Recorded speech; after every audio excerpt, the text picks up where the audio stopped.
옆에 계신 분들을 보시면서 남성분이면 아들, 여성분이면 딸 이렇게 해서 당신은 하나님의 아들이십니다. 당신은 하나님의 딸이십니다. 이렇게 인사를 한번 나눠보시면 좋겠습니다. 네. 네. 이 자리에 하나님의 아들과 하나님의 딸 되시는 이 성도님들이 이렇게 많이 계셔서 은혜가 굉장히 충만한 것 같습니다. 설교를 시작하기 전에 짧은 영상을 하나 함께 보도록 하겠습니다.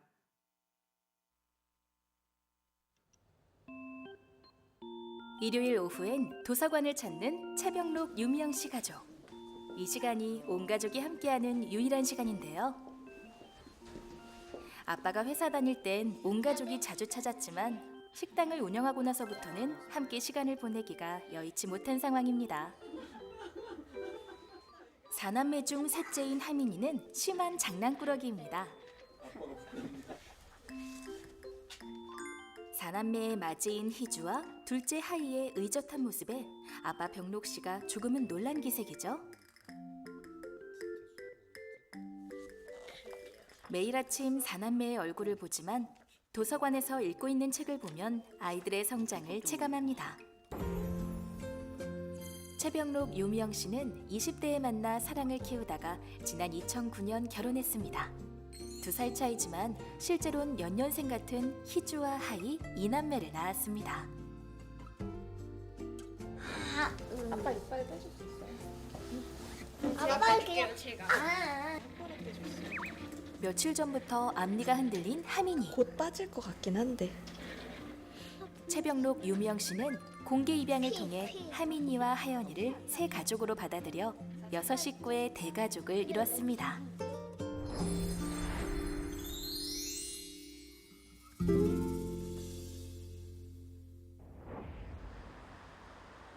경기도 평택의 미영 씨 가족을 찾은 때는 아직 학교가 개학을 하기 전입니다.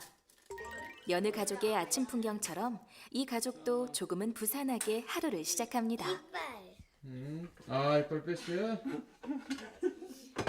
언제 뺐어요? 어제. 잘라줄까 가위로? 배 아파 낳은 자식 이상으로 두 아이에게 온 정성을 쏟은 미영 씨. 여느 부모처럼 처음엔 탐탁치 않게 생각하던 친정엄마도 딸의 헌신을 받아들였습니다. 하연이가 처음 왔을 때도 참 쟤가 온전하게 잘할까? 근데 지 엄마가 밤새 애가 잠들면 그 안짱다리라 걷지를 제대로 못했어요. 다리가 이렇게 O자로 휘어가지고.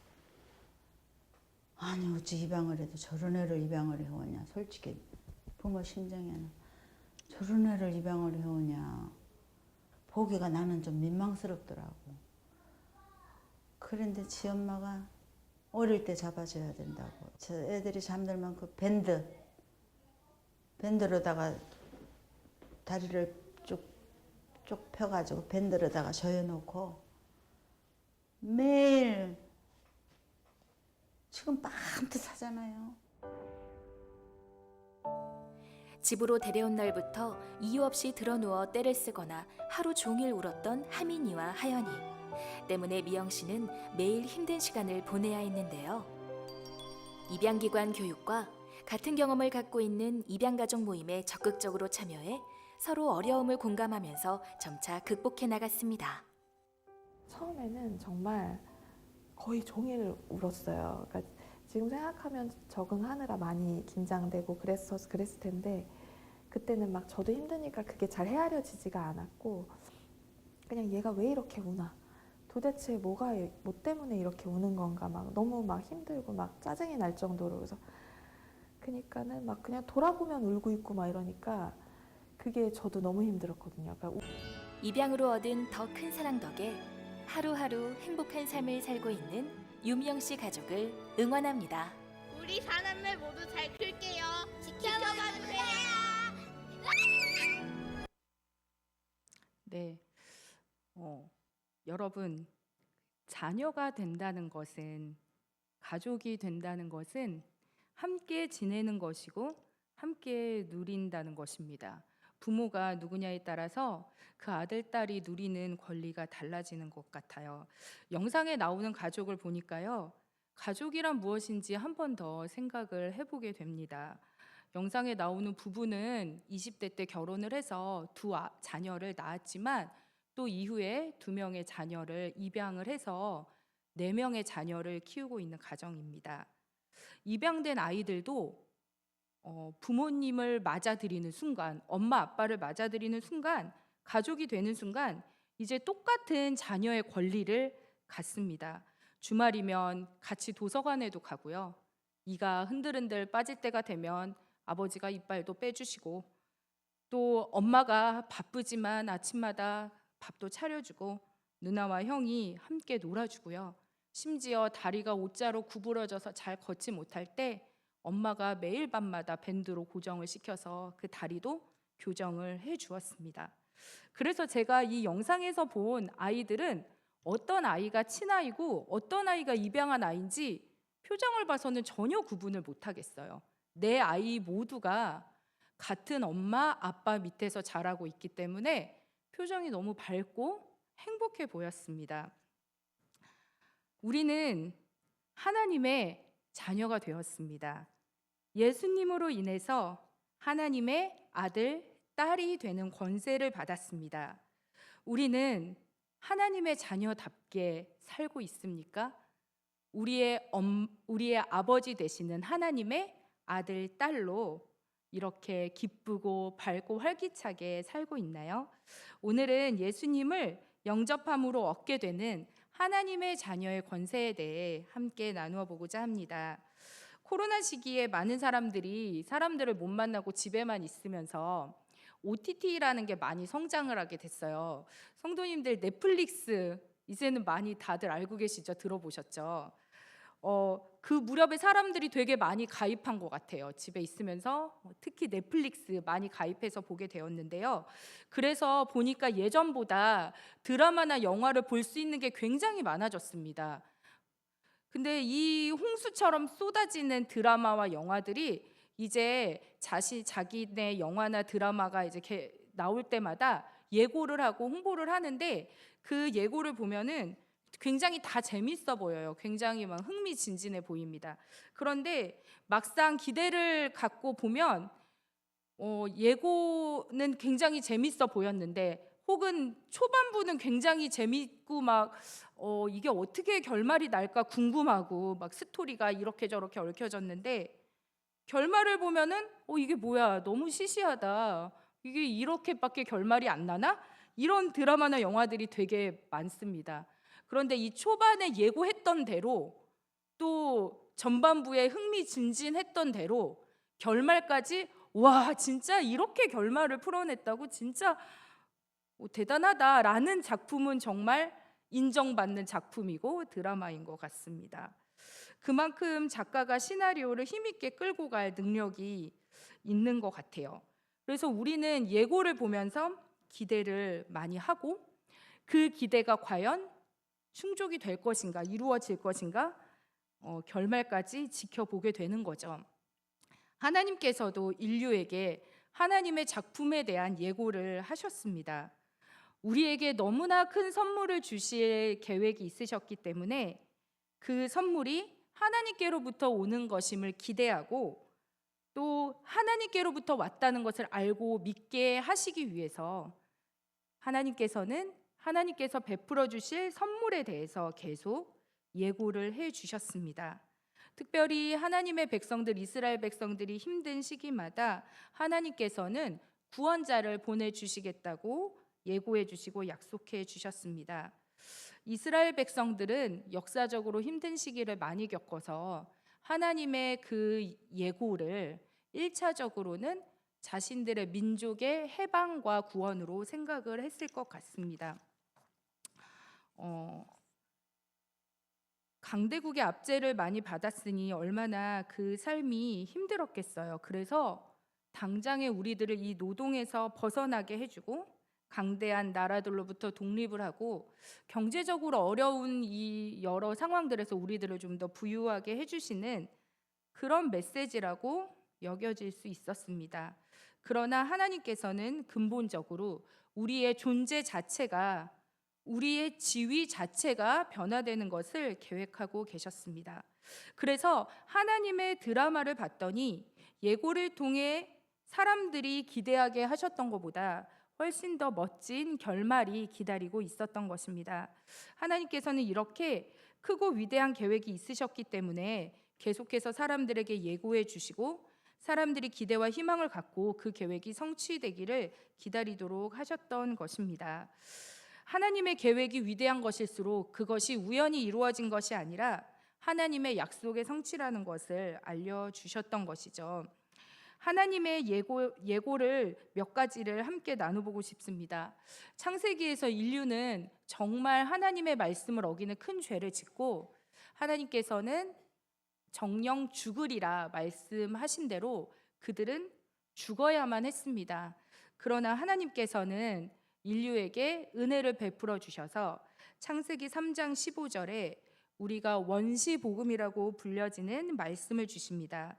내가 너로 여자와 원수가 되게 하고 내 후손도 여자와 원수가 되게 하리니 여자의 후손은 내 머리를 상하게 할 것이요 너는 그의 발꿈치를 상하게 할 것이니라 하시고, 만일 하나님께서 정령 죽으리라는 그 말씀대로 그들에게 영원한 죽음의 형벌을 내리셨다면 우리 인류는 멸절하여 이 세상에 없을 것입니다. 그러나 하나님께서는 아담과 하와가 범죄하였음에도 불구하고 그들에게 가죽옷을 지어 입히셔서 그들의 수치를 가려주시고, 또한 여자의 후손으로 오는 어떤 이가 뱀의 머리, 사탄의 머리를 부셔서 정말 하나님의 승리를 이루고 우리를 구원하실 것을 인간이 최초의 죄를 지었을 때부터 약속을 해주셨습니다. 너무나 놀라운 약속을 해주신 것이죠. 또한 하나님께서는 다윗을 통해 언약을 맺으셨습니다. 사무엘하 7장 12절에서 16절까지 하나님께서 다윗 왕조가 영원히 보존되리라는 약속을 해주셨는데요. 내 집과 내 나라가 내 앞에서 영원히 보존되고 내 왕위가 영원히 경고하리라 하셨다 하라라고 다윗에게 전하셨습니다. 다윗 왕조는 사실은 무너졌죠. 역사적으로, 현실적으로는 무너졌으나 영원히 지속되는 하나님의 나라, 하나님의 왕국에 대해 약속해 주셨습니다. 또 많은 선지자들이 그리스도에 대해 예언했지만 우리가 너무나 잘 아는 이사야 7장 14절에서 이런 예언이 있습니다. 그러므로 주께서 친히 징조를 너희에게 주실 것이라. 보라, 처녀가 잉태하여 아들을 낳을 것이요 그 이름을 임마누엘이라 하리라. 임마누엘은 하나님께서 우리와 함께 하신다는 뜻입니다. 하나님께서는 죄를 지은 여자의 후손을 통해 하나님의 역사를 이루시고 놀라운 구원을 주시겠다는 약속을 계속해서 주셨는데요. 이렇게 좋은 소식을 우리에게 예고해 주신 것은 우리에게 무언가를 더 얹어 주시는 것이 아닙니다. 우리의 신분 자체가 변하는 것입니다. 그것은 하나님께서 예고하신 것처럼 정말로 우리가 생각했던 것 이상으로 좋은 결과를 주는 것입니다. 오늘 함께 읽었던 본문을 9절부터 다시 읽어보겠습니다. 참빛 곧 세상에 와서 각 사람에게 비추는 빛이 있었나니 같이 읽으시겠습니다. 그가 세상에 계셨으며 세상은 그로 말미암아 지은 바 되었으되 세상이 그를 알지 못하였고 자기 땅에 오매 자기 백성이 영접하지 아니하였으나 영접하는 자 곧 그 이름을 믿는 자들에게는 하나님의 자녀가 되는 권세를 주셨으니. 아멘. 수없는 예고 끝에, 약속 끝에, 예언 끝에 드디어 예수님께서 참빛으로 이 땅에 오셨지만 어두움에 눈이 가린 사람들은 그분이 비친 것을 알아보지 못했습니다. 심지어 자기 백성, 하나님께 선택받고 하나님께 율법을 받고 하나님께 약속을 직접적으로 받았던 그 백성들조차도 예수님을 알아보지 못하고 배척했습니다. 그러나 예수님이 누구신지 알고 그분을 진정으로 받아들이는 사람, 영접하는 자, 마음으로 그분을 환영하고 모셔드리고 입술로 그분의 주되심을 시인하는 사람들은, 그 이름을 믿는 자들, 이름이라는 것은 그분의 인격, 존재 자체를 의미합니다. 그분을 받아들이고 믿는 사람들은 하나님의 자녀가 되는 권세를 주신다고 약속하시고 말씀해 주십니다. 우리의 모습이 그대로 있는데 거기에 뭐 하나 좋은 것을 얹혀 주시는 것이 아닙니다. 죄로 썩어질 우리의 인생, 허무함 가운데 죽어지고 영원한 심판받을 우리의 인생에 그냥 좋은 옷 하나 걸쳐 주시는 게 아닙니다. 우리는 썩어질 육신을 입고 죄의 모양대로 살다가 결국은 죽음과 심판이라는 멸망의 끝을 향해 가고 있는데 그 존재를 조금 멋있게 보이게 바꿔주는 것이 아닙니다. 예수를 영접하면 우리의 신분이 바뀌고 우리의 존재 자체가 바뀝니다. 우리가 하나님의 자녀가 되어 그분의 집에서 살며 그분의 가족이 되는 그런 사람들이 되는 것입니다. 이 얼마나 놀라운 일입니까? 여기서 권세라는 말이 헬라어로 엑수시안이라는 말로 쓰였는데요. 이 말은 권리, 권력, 권세 같은 말로 해석할 수 있습니다. 영어 성경으로는 힘이라는 뜻을 가진 파워로 번역되기도 하고요. 권리라는 뜻을 가진 right로 번역이 되기도 합니다. 그런데 여러 면에서 볼 때 권리라는 말은 권세라는 말은 권리라는 해석이 더 적합하다고 보여집니다. 우리는 예수님으로 인해 합법적으로 하나님의 자녀가 되는 권리를 얻었기 때문입니다. 입양된 아이들이 진짜 엄마 아빠가 생겨서 같이 도서관에도 가고 같이 이도 뽑고 같이 밥도 먹고 같이 소풍도 가는 것처럼 우리는 예수님으로 인해 진짜 합법적인 하나님의 자녀가 되는 권리를 얻었다는 것입니다. 예전에 사역할 때 추수감사절에 어린이들하고 이렇게 뭐라고 해야 되지? 바자회 같은 걸 해서 얻은 수익으로 고아원에 한번 간 적이 있었어요. 그 뜻있는 일을 해보자 우리 추수감사절에 우리 어린이부에서 되게 뿌듯한 일이었고 또 교회에서도 좀 후원을 해주셔서 그렇게 고아원에 물품을 기증하고 후원금도 기증하고 온 적이 있었습니다. 그 일을 추진하셨던 집사님 부부는 매달 그렇게 고아원에 가서 물품도 기증하고 아이들하고 또 놀아주기도 하고 맛있는 것도 사주고 그렇게 하고 있다고 해서 저희도 한번 그렇게 같이 해봤는데요. 너무 귀한 그런 사역을 계속 하셨던 거죠. 그런데요, 우리가 고아원에 한두 번 가서 아이들 놀아주고 맛있는 거 사주고 예쁜 옷 사주는 것과 그곳에 있는 아이를 나의 아이로 입양을 해서 나의 자녀 삼는 것은 완전히 다른 것입니다.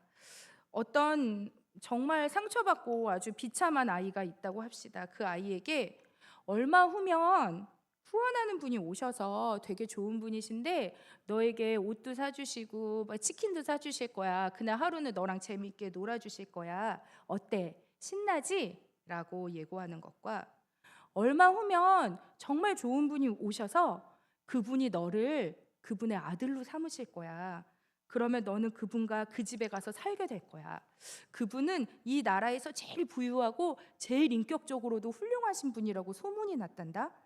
네가 그분의 아들이 되면 그분과 함께 살게 되고 그분의 것을 다 누릴 수 있게 되고 장차 그분의 재산까지 상속을 받게 될 거야.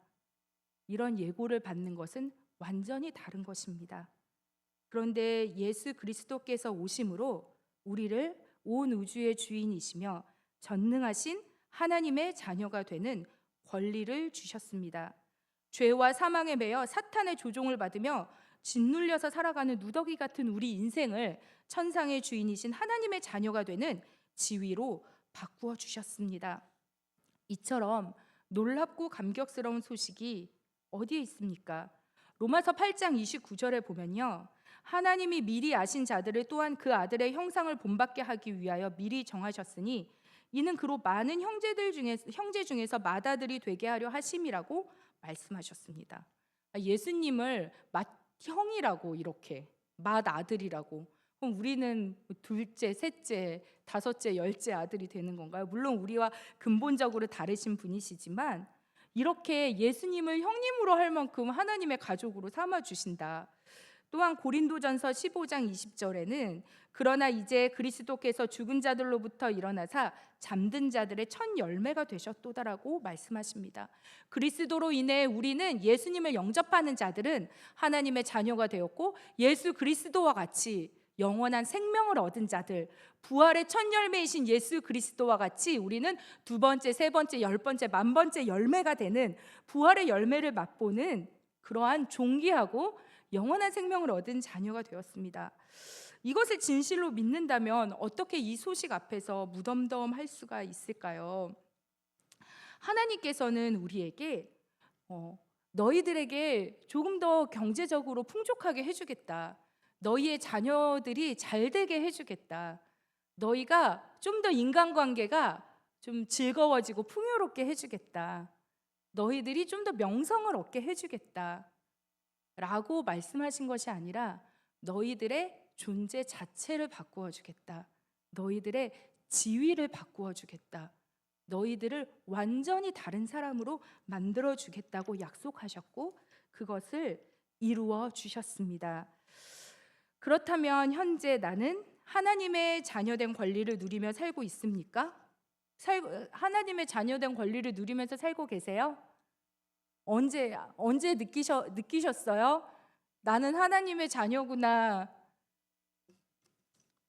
생각 같아서는 뭐 이렇게 여기서 좀 얘기도 들어보고 싶은데 간증처럼인데 언제 어떤 순간에 매 순간 느끼시겠지만 특별히 느껴보신 적이 있으신지 궁금합니다. 하나님은 자녀인 우리를 사랑해 주시고 만나 주십니다. 우리는 기도할 때 허공에다 대고 기도하지 않습니다. 다른 종교처럼 지성이면 감천이라고 매일 기도하면은 그래도 내 정성을 봐서라도 들어주시겠지. 그런 하나님이 아니십니다. 하나님은 우리의 기도를 세밀하게 듣고 계시고 완전히 우리의 마음을 알고 계세요. 정말 저는 하나님이 제가 이렇게 정식으로 무릎 꿇고 찬양 틀고 기도한 게 아니라 길을 지나갈 때나 그냥 혼자 이렇게 생각할 때 그런 생각조차도 다 듣고 알고 계신다는 것을 어떤 경로를 통해서 저에게 알게 해주실 때 굉장히 놀랍습니다. 하나님은 임마누엘의 하나님이세요. 우리와 함께 하고 계십니다. 우리의 아버지이십니다. 그래서 우리는 아버지께 우리의 마음과 생각을 말씀드리고 그분이 우리 곁에 계심을 느끼면서 그분께 요청할 수 있습니다. 뿐만 아니라 우리는 먼저 그의 나라와 그의 의를 구하면 우리에게 모든 것을 더하시리라는 아버지의 약속을 믿고 세세한 나의 필요들을 아뢰일 수 있으나 그것에만 빠져 있는 것이 아니라 우리 예수의 이름으로 악한 영들을 대적하고 하나님의 나라를 세워가는 복음의 일꾼으로 우리가 쓰임 받으면서 아버지께서 하실 일을 우리가 함께 동참하며 그분의 손과 발이 되어 나아갈 수 있습니다. 하나님의 구원의 역사에 우리들을 사용하실 것입니다. 하나님의 자녀된 권리를 우리는 썩히면 안 돼요. 요즘 무엇을 기도하고 계십니까? 최근에 제가 굉장히 많이 생각하는 말씀 중에 하나가 이 말씀이에요. 너희가 얻지 못하면 구하지 아니하며. 기도하면 하나님께서 응답해 주십니다. 말씀해 주시고 왜 얻지 못할까? 구하지 아니하기 때문이다. 그런데 그 뒤에 구하여도 얻지 못하면 정욕대로 쓰려고 잘못 구합니다. 우리가 정말 정욕대로 쓰려고 잘못 구하는 것이 아니라 내가 하나님의 거룩한 자녀로 하나님의 영광을 생각하며 구하며 나아갈 때 하나님께서는 반드시 응답을 해 주십니다. 우리가 우리의 신분을 제대로 기억하지 못하고 세상에 썩어질 것들에 날마다 갈망하며 기도한다면 하나님께서는 우리에게 그 응답을 잠시 보류하실지도 모르지만 우리가 정말로 하나님의 그 아버지의 성품을 믿고 그분의 자녀로 서기를 원하며 기도한다면 하나님께서 충만하게 채워주실 것입니다. 여러분 날마다 찬양하고 감사하십시오. 그리고 기도하십시오. 그리고 믿고 바라면서 인내하십시오. 하나님께서 우리를 자녀라고 부르십니다. 우리는 하나님 나라의 상속자들입니다. 기뻐하십시오. 웃으십시오. 하나님께서 그 기쁨을 다 받으십니다. 하나님의 자녀된 권리를 누리면서 사십시오. 그것이 하나님께서 우리에게 원하시는 뜻인 줄로 믿습니다. 이 시간에 함께 찬양하겠습니다. 좀 힘차게 찬양을 하겠습니다.